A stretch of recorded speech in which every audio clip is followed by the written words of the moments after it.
Minhas saudações a todos os policiais ferroviários deste país.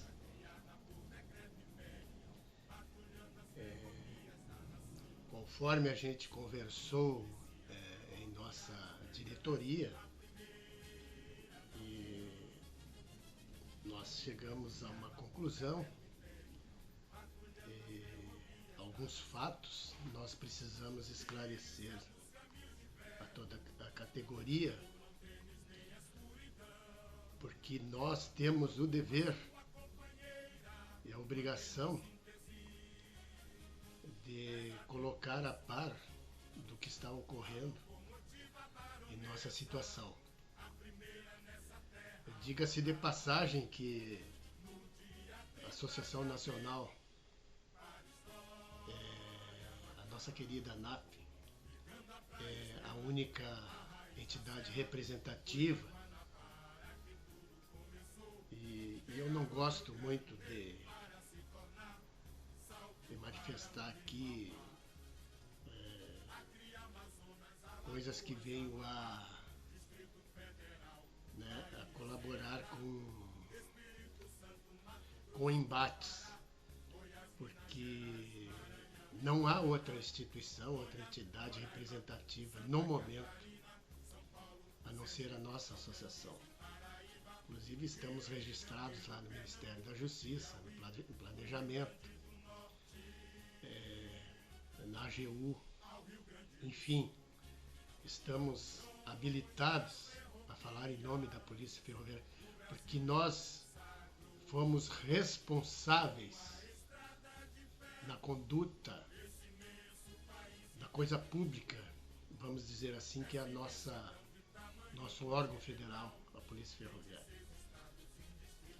Algum que outro aí dizem que são advogados e falam CNPFF, instituição, que não existe, né? Porque não tem sede, não tem CNPJ, não existe sindicatos para haver uma confederação. Então isso aí é falácia.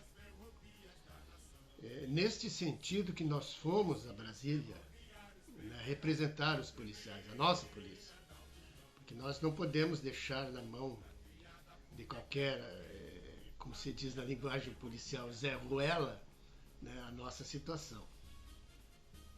Bem, na nossa história, desde lá de 88, e a gente já repetidas vezes, né, a gente já falou aqui, que nós tivemos em à frente das nossas negociações para a implementação do departamento pessoas incapacitadas, né, pessoas incompetentes, e além disso, com má intenção, né, eles tinham intenções outras, né, inclusive promovendo uma mistura, colocando um diretor no nosso departamento, inviabilizando, né, a nossa regulamentação. Refrescando a memória dos senhores, que essa nossa tese da polícia passar pelo Ministério da Justiça, conforme a Constituição, nós já tínhamos uma visão antes da Constituição, em 86, quando o grupo aqui do Rio Grande do Sul, nós enviamos uma carta para o então presidente Sarney, solicitando a ele que observasse a questão dos contrabandos, dos roubos na rede, que a nossa polícia até então não tinha condições de combater porque estava atrelada à rede ferroviária e os diretores da polícia estavam mancomunados, né, com alto escalão da rede ferroviária em roubos e contrabandos. Então haveria necessidade do desatrelamento da polícia da rede para poder ser independente para investigar e atuar como manda a legislação. Bem, me reporto também ao tempo, lá em 1990, quando foi criado um sindicato a toque de caixa para indicar, então, diretor do Departamento da Polícia Ferroviária e a ascensão dessas pessoas aos cargos, até a criação do sindicato nacional até foi uma medida correta. O que foi errado é eles misturarem metroviários com ferroviários. As empresas estavam uma cedendo funcionários para a outra, então houve um tipo de amizade entre policiais e metroviários, e que culminou então naquela tentativa de introdução desses metroviários na Polícia Ferroviária, que inviabilizou o departamento. E como os senhores sabem, ficou o seu Joel lá de chinelinho, dentadura dentro do copo d'água, os pezinhos em cima da mesa, 4, 5 anos lá sem fazer nada, né? E os seus companheiros, esses que eram do sindicato, faziam festinha no apartamento lá, né? Churrasco, cervejada. E nada fizeram para a nossa polícia, não tiveram a grandeza de recuar e negociar com o governo, retirar o pessoal e entrar somente o pessoal constitucional. Não, eles não fizeram isso. Então, eu taxo eles como traidores da polícia. Depois tivemos o episódio daquela Comissão Nacional dos Representantes da Polícia. Tudo feito nas coxas, né? Mas eu até nem culpo o presidente Fernando Henrique tanto, não posso culpar tanto ele, porque ele deu a oportunidade, o departamento estava lá e ele sentiu que a polícia, a nossa polícia, era o pessoal que estava na direção, na representação, não tinha habilidade, não tinha competência, né? Não tinha capacidade de construir, de implementar uma polícia. Então ele concedeu as ferrovias e colocou o pessoal da polícia na rua e muitos transferidos para as empresas concessionárias, né?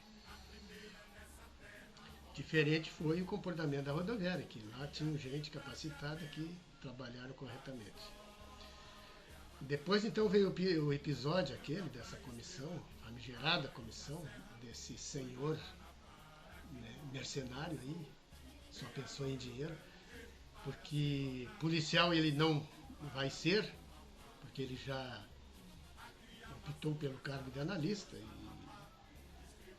já está sacramentado, recebeu o atrasado dele, acho que ainda está trabalhando, então ele optou por ser analista, então ele não volta para a polícia. Então ele se voltou para esse pessoal que poderia dar algum para ele. E então aconteceu aquele episódio lamentável lá no Salão Negro, com aquela dita, né, aquele jargão, ou vai todos ou não vai ninguém, né? Ali ele colocou, vamos dizer assim, no mato sem cachorro os policiais, né, pais de famílias, né, que esperavam, acreditavam neles para resolver o problema, ficaram com salários minguados, não foram transferidos para o Ministério da Justiça e estão até hoje passando trabalho. Já visto que muitos já faleceram, né? Mas a inviabilidade, né, a principal foi o artigo 8º da Lei 12.462, que eles inseriram, né, na lei da Copa, do RDC, lá toque de caixa no último momento.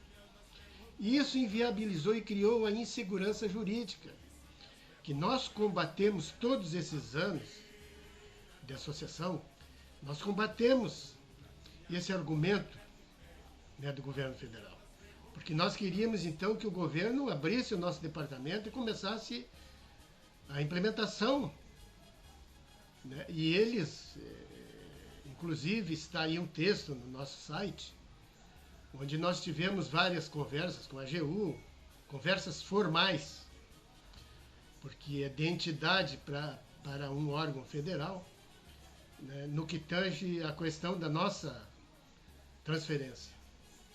Então eles argumentaram, e até dei uma certa razão a eles, que a insegurança jurídica se tornou algo catastrófico em meio à nossa polícia, esse órgão federal que é a Polícia Ferroviária, né? Então, como nós fomos a Brasília e discutimos lá na AGU, como está aí na nossa página embaixo, nós levamos documento para eles argumentando, né, solicitando, né, sugerindo que eles implementassem o Departamento de Polícia Ferroviária sem esperar as medidas, né, decisões judiciais. No entanto, este artigo 8º da Lei 12.462, né, novamente por pessoas ligadas à polícia com interesses outros, né, que eu chamo de mercenários, né, irresponsáveis, inviabilizou de maneira definitiva a implementação do nosso departamento, porque colocavam lá metroviários, né, misturados a policiais. Então agora nós estamos chegando a um desfecho final, que é o julgamento dessa ADI, né, que poderá entrar em pauta logo que sejam cumpridas os trâmites, né, que o STF lá, o eminente ministro Fux, que é o relator dessa ADI. Então vejam os senhores que nós, repetimos, não temos nada contra metroviários. Não temos. Os senhores, através de seus representantes, inviabilizaram a Polícia Ferroviária Federal por anos. Muitos pais de família, muitos constitucionais e substituídos processuais ficaram no prejuízo, ganhando parcos salários e sonhando com a transferência para terem melhores ganhos, para terem a sua dignidade de volta. Então vejam os senhores o prejuízo que causaram a esses pais de família, esses policiais federais. Metroviários foram contratados por empresas públicas, são metroviários, realizam um grande trabalho, são dignos de estar trabalhando lá. Então, agora vem o julgamento da ADI e tudo aquilo que a gente prega, que a gente vem pregando durante o tempo, os senhores poderão conferir agora com esse julgamento. Bem, de outra parte, eu gostaria também de falar dos trâmites dessa ADI, tecnicamente, para que não haja dúvidas, falatórios, controvérsias. Então aqui eu vou tentar esclarecer dentro das minhas possibilidades. A decisão monocrática do ministro Fux, ele comunicou ao presidente da República, ao Congresso e às partes envolvidas, como o amigo Cury, que ele vai adotar, que ele adotou, né, o artigo 12 da Lei 9.868 de 99. Então ele decidiu, houve uma decisão de adotar as prerrogativas desta lei no julgamento. Ou seja, ele vai cumprir o rito que essa lei determina. Porque é de se esperar, ou é de se evidenciar, e o próprio Supremo já se manifesta, que precisa ser dada a devida segurança jurídica ao processo da implementação do Departamento de Polícia Ferroviária Federal, por motivo desse artigo 8º dessa Lei 12.462 ter inviabilizado a nossa recepção. Então agora o Supremo vai decidir desatar esse nó. E como bem nós dissemos lá na AGU há algum tempo atrás, quando nós pedimos a celeridade no julgamento da DI, como pedimos celeridade também no julgamento da ação civil pública, como pedimos também celeridade, né, no julgamento do ministro, o eminente Dr. Gurgel, lá do STJ, na tutela. Por que que a associação pede, solicita, encaminha documentos? Porque é uma entidade representativa legal, legalizada. Hoje nós já estamos aqui com mais de 600 sócios, né? Sócios esses que acreditam na sua instituição, na sua entidade, acreditam no Carlos Alves, acreditam na diretoria, porque nós realizamos um trabalho de ponta, limpo, né? Sem ocultar nada de ninguém, na transparência e na veracidade. Isso é que nos pauta até o dia de hoje, que nós chegamos então no momento em que a categoria depositou em nós credibilidade, porque nós tratamos da nossa coisa, da nossa situação, com seriedade. Isso é que é interessante. Então, queria também dizer a todos os policiais que estamos chegando ao desfecho final. Esperamos que o Ministério, que a Suprema Corte,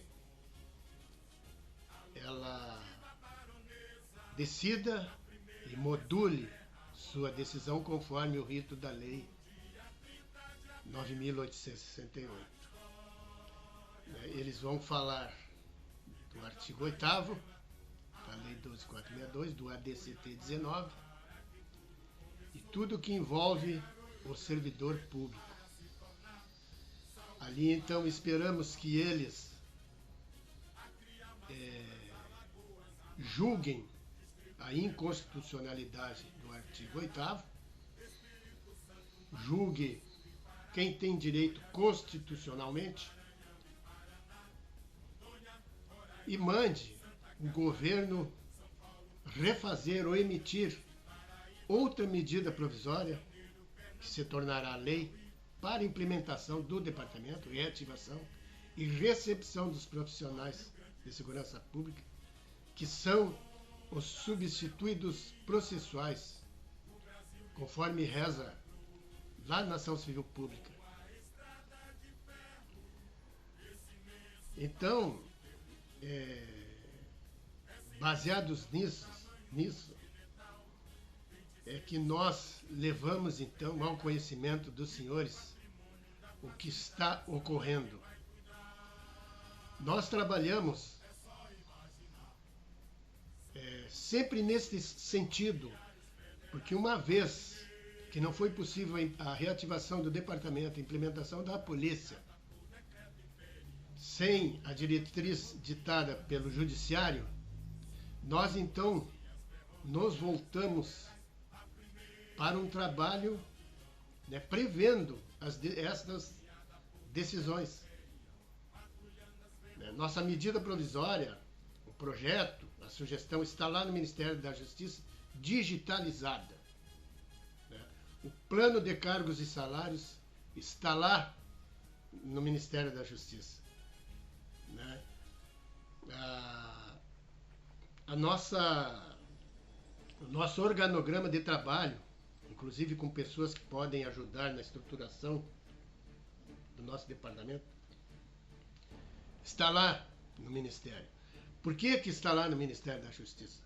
Porque é lá que vai ser implementado o nosso departamento, vai ser resolvido por lá. Logo lá é que tem que ter os documentos compatíveis com esta estruturação. Então nós viemos trabalhando há tempo, prevendo isso. Muitos falam coisa daqui, coisa dali, postam coisas na internet. Graças a Deus que os policiais ferroviários federais, né, podem contar com a Associação Nacional, com a nossa ANA-PFF. Porque aqui só sai verdade, aqui não sai mentira. E o Carlos Alves não fala mentiras. Eu trabalho respaldado por uma grande quantidade de associados. Então, nosso trabalho é voltado para esses policiais, que antes de tudo são pais de famílias. São homens sofridos, são homens que foram enganados, são homens que um dia acreditaram em certas pessoas. São homens que hoje merecem a graça de Deus e agora será alcançado. É isso que eu desejo a todos os policiais. A banda podre da Polícia Ferroviária, como existe em todas as instituições,